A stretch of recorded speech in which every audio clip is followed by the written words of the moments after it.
Hello, healers and health seekers. It's me, Ichoda, healing with medical medium information for just over 3 years now. If you want to know what I'm healing from, multiple chemical sensitivity, mast cell activation disorder, POTS dysautonomia, Ehlers-Danlos syndrome, hypothyroid, fibromyalgia, migraines, SIBO, systemic exertion intolerance disorder, chronic fatigue syndrome, and so many more things.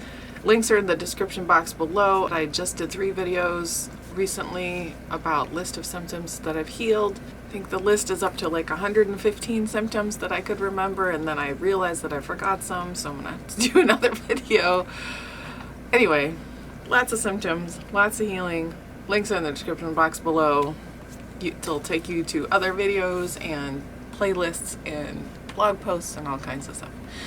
But today it's Wednesday. It's time for What's Up Wednesday, and that is when I come here, I do a video, I talk about my healing journey and what has been going on with me. The stress is ramping up. It's ramping up, and I can see that either this sort of long-term stress or the current stress plus a couple of other factors are causing a viral flare. As far as I can tell, mostly shingles, but a little bit of strep. Remember my plantar fasciitis? If you've seen my other videos, you remember my plantar fasciitis. Well, it turns out that now it's in both feet. Instead of just being on one side, it's kind of in both feet. And it's moved to my heels of both feet. But on one side, it's just kind of like an annoyance. And then on the other side, when it happens, it's like a bit of a burning, which is what makes me go, oh, it's probably shingles. And then my strep symptoms seem to be kind of flaring a little bit because I'm having more sort of, what is it called? Postnasal drip, and then I wake up and with kind of a runny nose, but it also makes me cough in the night. And another strep symptom that I'm having is just more frequent urination in the night. Normally I get up once, maybe twice to pee at night, but usually my sleep is kind of deeper, so I can make it through the night with only getting up once. But lately, I've been getting up 3-4 times a night, and that's usually a sign of strep. However, my sleep has not been as great. I've been napping a lot during the day, which is fine, but it kind of throws off my flow and my routine because I don't usually do that. But I'm listening to my body. If I need to nap, I nap. And there's been a little bit of tightness. I have like one nerve that's kind of going down my back. That's another sort of shingles. When I get tightness on my shoulders, that's one of my shingles symptoms. So there's this nerve going down my shoulder blade on the same side as where the burning in the foot is. Shingles tends to favor one side sometimes, not always, but sometimes. So that's why I'm like, oh, here, stuff's going on this side of my body. And then, as you can see, my skin is just whatever. I don't know what. It just stuff keeps coming out. And maybe it's the cleanse. Maybe. Because I'm doing all raw and fat-free and salt-free. Maybe it's that. Maybe it's the fact that it's been so hot here lately that we've had the air conditioning on for like days and days and days successively with no ability to really have the windows open until the past couple days. I love having the windows open so we can get sort of fresh air. I don't know. Maybe it's those things. Who knows with my skin? My skin does what it does. But it has been bad lately. And then I've been stressed. I guess I'm stressed out, so then I kind of mess with it, which makes it worse, I'm sure. And when it's not flaring, I don't tend to mess with it, so I don't know what that's about. Maybe it's a nervous habit, but maybe it's just, I don't know. I'm just having such a hard time lately. Just kind of struggling emotionally. I just feel a little bit swirly and lost. It is the full moon and the lunar eclipse is happening. So there's that too. And the full moon does have a pull. It does have an effect on heavy metals, and the body, so it can mess with things too. But the full moon only started today, and this has been going on for this whole kind of past week, like just little by little, and nothing is big. It's like not a big flare. It's not big stuff happening. It's all little tiny things, but they add up, and then I'm grumpy because there's pain in my body and there's discomfort, and I'm not used to that, and it just, everything just gets all out of whack. I used to live in so much more pain than this, 24/7 all the time, and I was grumpy all the time. Because it's, how do you not be grumpy when you're just in constant pain? It just makes you a little short-tempered. It just makes you, like, you can't just be like, I'm fine, you know, because it hurts. It hurts. It hurts so much. But now, even just a little discomfort, I'm like, this isn't bad. Like, I used to live with so much worse, but it's annoying because I don't usually have these symptoms. So my husband starts his job on the 22nd, which is very, very soon. That's this coming Monday. So this coming Friday, which is in just a couple of days, we are going to be moving to the new RV park, and that is why I am kind of panicked and freaked out and stressed out. My anxiety is kind of running just about this, really, but you know, here's an interesting thing. I've had a sort of a breakthrough in my anxiety lately. This is why I don't want to leave this place. So one of the symptoms that I have had, one of the diagnoses that I have had, is complex PTSD. Because the death of my son in 2003, and then all of the physical pain and going to practitioner after practitioner after practitioner, and then moving and my health tanking, and after my health tanking, then going to every practitioner's like across the spectrum, both allopathic and naturopathic medicine and everything in between, and seeing so many people, and then developing like medical PTSD on top of that, and then a couple of other incidents happened that also caused their own PTSD. And like I talked about before with my anxiety, and that it's not 100% gone, but it is, I don't know, 75% better, I would say. It's like so much better. I can do so many more things. Like I can go out into the world, but I do need a buffer most of the time. So when I go out, I usually go out like with somebody, whether it's my husband or my son or both, or a friend or my cousin or whoever. It's just like, if I'm with somebody, I'm okay. I've been nervous to do things on my own. Now there are occasions where my anxiety will just totally give way, and then I will be like, I can do this, and I will go out and do things all by myself. I'm talking about even just going for walks around the RV park, or going to the grocery store, or things like that. So there have been these little windows where I have been able to do these things by myself, but not consistently. And since we've gotten here, I've been going out by myself, and like I said, I go out and I do the bee meditation in the morning, and I do the birdsong meditation in the morning, and then in the evening I go out by myself and I watch the sunset and I do the moon meditation. It's nice when I have somebody to accompany me, just if they want to come watch the sunset or whatever, but I have found that I don't have as deep of a meditation if they're there, because I'm talking to them, or it just distracts. So I like to do these things on my own. So I'll go out and I'll walk around the RV park, and I'll take Muffins out for a walk or something. I'll do these things by myself, and that's just been very freeing for me to be able to do those things. I'm feeling really good about that too, because it's me alone and I know that I can do these things. Now, I haven't had much occasion to just go out by myself and take the car somewhere, just because my husband does all the grocery shopping and he can do a lot more. He has all these different stores he goes to for different things, and I don't know if I would really have the stamina to do all that. I can do a couple of grocery stores, probably 2 or 3, but sometimes he'll make a day of it and just go to all these different stores.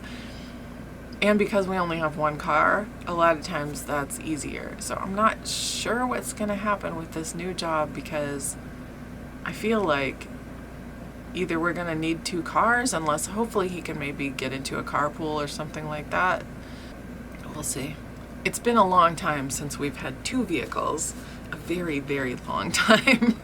And we've really enjoyed just having one car, because then you don't have the extra car payment. And obviously we've just enjoyed having one car. We're hoping to continue that way, but we'll see what happens with this new place and how it goes.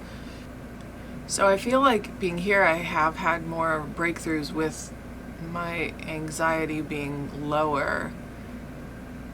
And when I have something like that happen, of course I want to keep that momentum going, and I want to keep experimenting with that and going further and seeing what more I could do. And part of it, I think, is just maybe rebuilding that muscle of doing that. I'm out of practice of going places by myself or doing things by myself, and to maybe just like put it back into my routine is what I need to do, so I can practice with it, so I can get more confident with it. So I'm just having anxiety about, oh, but I've been doing so well, and this has been great, and I've really liked this aspect of it, and I don't want it to go away.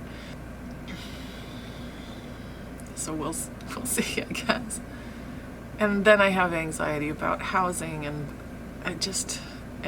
it's so hot. It's only mid-July, and in the Midwest in mid-July, it's starting to get to the hot. In August and late July, it can get up into the hundreds Fahrenheit here. And I don't want to be in the RV when it's over 100 degrees, because even when it's over 80 degrees in this RV, the air conditioner struggles. When it gets into the 90s, the air conditioner struggles. And it's humid, and honestly, it becomes hard to function, and it becomes hard to do anything like basic tasks, just because it's so hot and so humid that you just kind of like, ugh. It sucks kind of drains the energy out of me. So I have quite a bit of anxiety about that. And yes, of course, I have prayed and asked the angels to bring us housing quickly, so that we can get on that process and then be in a livable air-conditioned space. And there are times when I do have total faith that that's going to happen, and there are times when I look at other evidence, like not very many houses being listed on the market that fit our criteria, and the fact that I have chemical sensitivity, which makes going into houses, even when we're looking at them, tricky. And most people use chemicals these days. They just do.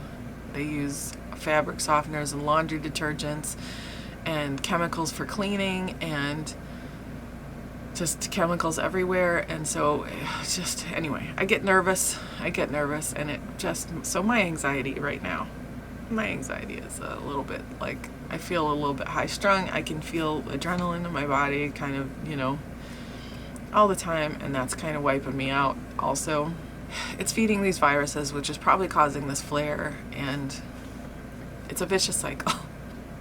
I don't want it to be like this. I'm trying to eat all the glucose. I found apricots in the store, fresh apricots, and I got really excited, so I've been eating all these apricots. And we found more cotton candy grapes for my son. It's probably like the end of them, but we bought a bunch so that my son could eat cotton candy grapes until he can't stand them. And and I've definitely been eating my smoothies, and I made this new really delicious sushi recipe that I'm gonna post. Oh my gosh, it's so good. I'm just in the discomfort, and I haven't done any emotion code this past week, and that is something that I really, really need to do for myself. Another thing this past week is I am so wide open emotionally. I am crying at the drop of a hat. Like, everything makes me cry. Happy, sad, doesn't matter. I am so moved to tears by everything, and I feel like I am the roller coaster. Like, I'm just so all over the place. So, my food. Mornings are always the same. 32 ounces of lemon water, 32 ounces of celery juice a half hour later. Although I just will say this past week, and this is probably affecting things too, is I haven't had as much celery juice because the celery we've been getting is so bad. It's so bitter and so astringent that I can only choke down like 24 ounces before I'm like, I can't do anymore. I just can't. It's so strong. It looks beautiful, like it looks good. You look at the celery and you think, oh, this is probably gonna taste fine, but it is not. It is not fine. And I've had like every range of celery flavor in this, but we can't find any other celery anywhere else. So I guess all the distributors are just getting this, I don't know, this bad batch of celery. So I haven't even had as much celery juice lately. After the celery juice, I will have half hour later 32 ounces, sometimes more. Sometimes it'll be 48 ounces. It just depends on how much I get in the blender. With these really, really juicy watermelons, sometimes it's hard to tell that I have more than enough in the blender. So I end up with 48 ounces, which I'm fine. I will drink 48 ounces. I freaking love this watermelon. I'm so happy to have watermelon every day, and I really enjoy it. So I will drink blended watermelon, and then a little while after that, I will have my heavy metal detox smoothie. And then after the heavy metal detox smoothie, for second lunch, I will have some kind of a salad, usually cauliflower based. I've just been kind of obsessed with cauliflower lately. I can't stop eating cauliflower. Maybe there's something in it my body really wants or needs, or I don't know, but I just always want cauliflower with everything. So I'll probably have some cauliflower based salad. And then usually a little bit after that, I'll have a smoothie. And my favorite smoothie lately has been these So Delicious honey mangoes blended with spinach and frozen banana. It makes like this, and I put a lot of spinach, like 2 big handfuls, which is probably like 4 cups worth of spinach. I put a bunch of spinach in there, and 2 of the mangoes, and then I don't know how much frozen banana, a bunch, like the equivalent of 2 or 3 or more frozen bananas. So good. It has like this pudding consistency, and it just tastes amazing. It is so good. It is so good. It is so good. I think I am liking these honey mangoes right now more than I usually like the regular mangoes. I don't know what the different types are called, but they are just spectacular, and Costco keeps having them, and I just keep having my husband buy more and more and more because I just eat them. I'm eating them like 2 a day. So every day I'm having like the blended watermelon, and I'm having the 2 mangoes a day, and they are just so good. And that helps me get my greens in to have that big smoothie. And sometimes I'll have spinach soup, but like yesterday I had the sushi again for dinner because I really enjoyed it. And by then I'm usually tired and ready for bed. Like last night I was so tired, I just went to bed before the sunset. I missed the sunset, but that was okay. It was so cloudy anyway. I wouldn't have seen anything, really. Oh, another symptom that's been flaring really badly is, again, the edema in my feet. I know that I'm kind of like a little more than halfway through sort of my healing as far as physical symptoms. I know that there's a very real possibility that it can take, and for some reason, even before I read the medical medium information, or when I was thinking about, or I think probably right after, or something, somewhere around then, I guess, I always kind of knew, I had a number in my head of like, even if it took me 5 years to heal, that would be fine with me, because it's 5 years spent healing rather than 5 years spent getting more chronically ill and sicker and deeper into sickness and having more symptoms and being more and more miserable, as if that was even possible at that point. I don't know how I could have been more miserable than I was when I was at the height of my chronic illness. So for some reason, I had that sort of like 5-year number just pulled out of the air or whatever. I already sort of had that. And at some point, I think, don't quote me on this because I'm not 100% positive that I heard Anthony say this. I think he said that it can take, now here's the thing, this is not a set in stone number anyway, because it very realistically can be that we are all so different, and some people have more or less toxins weighing on their liver and infiltrating their liver and their bodies. They're exposed to more or less. So it's really a wide variant of how long it can take each person to heal. There is no actual formula. So when I say this, do not take this as like, oh, that's how long it takes or whatever, but as sort of a vague general kind of guideline. I think that at one point, maybe, and I do also, a symptom I'm having right now is more brain fog than usual. So please don't take this as a quote. Maybe I'm making this up. It's possible that Anthony said it, and it's possible that I'm misremembering. But the reason I think maybe I'm not imagining it is somebody else said it to me recently, and I was like, oh, maybe he did actually say that. But again, that's not a quote. That doesn't mean it came from him. Okay, so maybe at one point he might have said that it can take a year for every decade. So healing can take, kind of on average, a year for every decade you've been sick. Now, let's be honest. I don't think there's very many of us who reach chronic illness who haven't been sick our entire lives and just not realized it.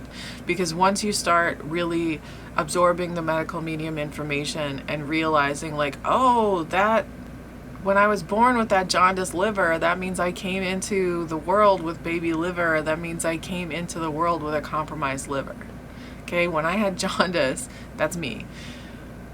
As a baby, that means I have been ill from birth. Like I came into this world ill and unwell, and I just continued on through life like that, and then adding other pathogens to what I already had as a load on my liver. Adding more mercury through amalgam fillings and pharmaceuticals, and adding more strep through getting sick when we went to the ashram, getting sick over and over and getting strep and all this stuff. So it just things building up over and over time. And then let's not even start to talk about sexual partners, because each sexual partner has their own set of pathogens that they pass on to you. So what? I don't even want to think about that. So, because I wasn't always married.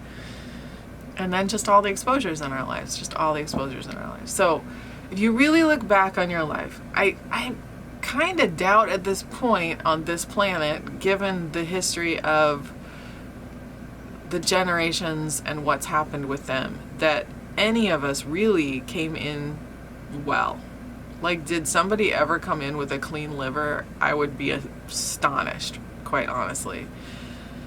So I just thought about my age and how many decades old I was when I first got sick, when I first started healing, I guess would be. So I was about 45, but I just kind of always had sort of this 5-year number, because also the other thing that Anthony says is that you're healed. Now this I do remember clearly, so he did say this for sure. He said you're fully healed when you haven't had any symptoms for 6 months. 6 months, okay? So that's when you can sort of go to like a maintenance dose of supplements and stuff like that. Like, you can lower your supplements and just put everything on a maintenance dose, or everything that you're going to continue taking on a maintenance dose is when it's been 6 months since you've had any whiff of a symptom. So I figure, I'm 3 years in, which is great. I'm 3 years in. That's like more than halfway, right? That's fantastic. But I definitely have a couple of years to go. Because obviously, the weight, that's got to come off. That's part of healing, is for the weight to fully release and for me to, get down to a much, much healthier weight. And, all these freaking symptom flares I keep having. But here is the thing to know, that even after you're fully there and you don't have a symptom for 6 months, that doesn't mean that you're free and clear and that no pathogen can touch you. It's very important, obviously, to maintain and still be consistent and keeping our health, because things can happen. Like Muniza Muniza's been fully healed for a while. She's a practitioner. She's helping all of us so much. And she got a spider bite by a very venomous spider, and it took her out for like a while. Like, not fully took her out. She was still doing her practice and she was still doing things, but it paralyzed her arm and she had to get physical therapy. Thank goodness that she had the medical medium information, because it helped her recover from that and it helped her survive it and be okay during it. But there's still life out there. We can still get into accidents. We can definitely still come in contact with pathogens anytime we go to a friend's house or a restaurant or anywhere and touch a door handle or a shopping cart handle or toilet seat or anything, or drink out of a glass that somebody else has drunk out of at a restaurant, or eat off a plate, or eat off a piece of silverware, or any of this stuff. It's like all of these, you can just be exposed to pathogens anywhere, and or the chef sweats into your food, or pathogens are just ubiquitous. So it's not that we become totally immune to them after we've had full healing. Obviously, if we get a new one, we can survive it better. We know what to do. We know how to protect ourselves, and we know how to build ourselves up. And we know if we go to a restaurant to eat oil of oregano capsules before the meal and to drink peppermint tea, and how to protect ourselves if we do get a pathogen at a restaurant. We know it's pears. Eat lots and lots of pears, and eat all the healing foods. I can't remember everything, but the medical medium does have ways to protect yourself, and I've posted them before, but I'll post them in the links below. We have the information. We have the information to keep ourselves and our families and our friends healthy, and we have the information to heal, but we're not going to become super immune at this point. We still live in this planet. We still live in this toxic world, so there's still going to be exposures, which is why it's so important to continue this lifestyle and continue eating the healing foods and keep ourselves optimally healthy to protect ourselves against the onslaught of ever-increasing toxins that come at us every day. Whew. Sorry, that might be a lot. These are just things I think about. Anyway, so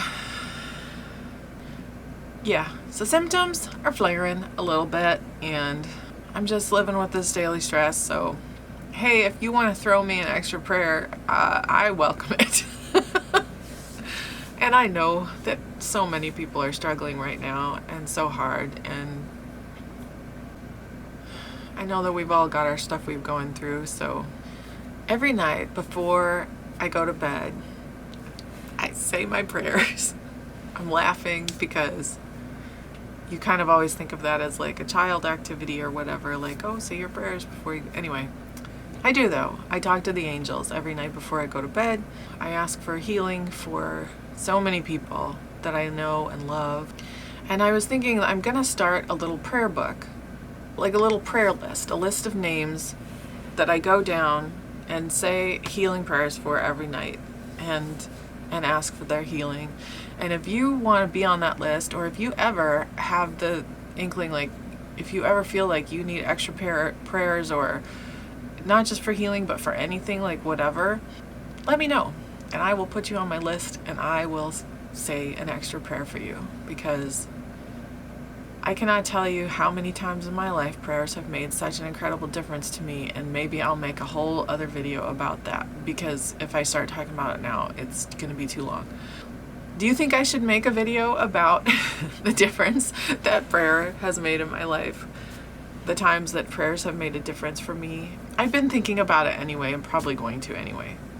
I've been thinking about it. I'm trying to figure out how I want to do it, because I have all these ideas, but then there's implementation, and should I just talk about it or do the other stuff that I want to do? Anyway, a lot of things take time and coordination, and it's easier to just sit and talk because I can coordinate myself it's enough just to coordinate myself.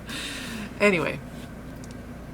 Yes, if ever you want me to say a prayer for you, I will add you to my prayer. I'm going to get like a little book, and I'm just going to, like a nice little like journaly type notebook, and I'm just going to keep an ongoing list of people and reasons, and keep everyone in my prayers, because I love that idea. Yeah, I'm inspired by other people that I have seen who do that And I do it anyway, it's just I don't have a little book. So I'm going to start a little book and and keep an ongoing list so I can have it by my bedside. With brain fog and memory loss, sometimes I forget who needs the prayers. So I'm like, I need to write this down. I'm going to keep a little list. And then what's going to happen, I think, and this is fine, is that my bedtime routine is going to get a lot longer. So I'm going to need to go to bed like an hour early so that I have enough time to say the prayers for everybody. But I'm fine with that. And generally too, when people ask for prayers, I just say them right then. Like I'll just ask right then. I'll ask the angels or God for whatever right at that moment. But then I have like a routine of going through certain angels and asking, and I always talk to the angel of healing and the angel of mercy. So I'm always asking them to help people and protect people and heal people. What's your bedtime routine? Do you have a specific thing you do every night? Tell me in the comments below. I would love to know. Thank you so much, my healers and health seekers, for watching this video. I appreciate you so much. I mean, I genuinely do. I appreciate you coming along on this journey with me. You are all in my heart, and I love you, and I want you to know that you can heal. You can heal, and I wish you so many blessings for your healing. If you like this video, give it a thumbs up below. You can subscribe to my channel by hitting that subscribe button over there. You can ding the bell next to it if you want to be notified when I post a new video. Stay curious, my healers and health seekers, and I'll see you next time. Bye bye.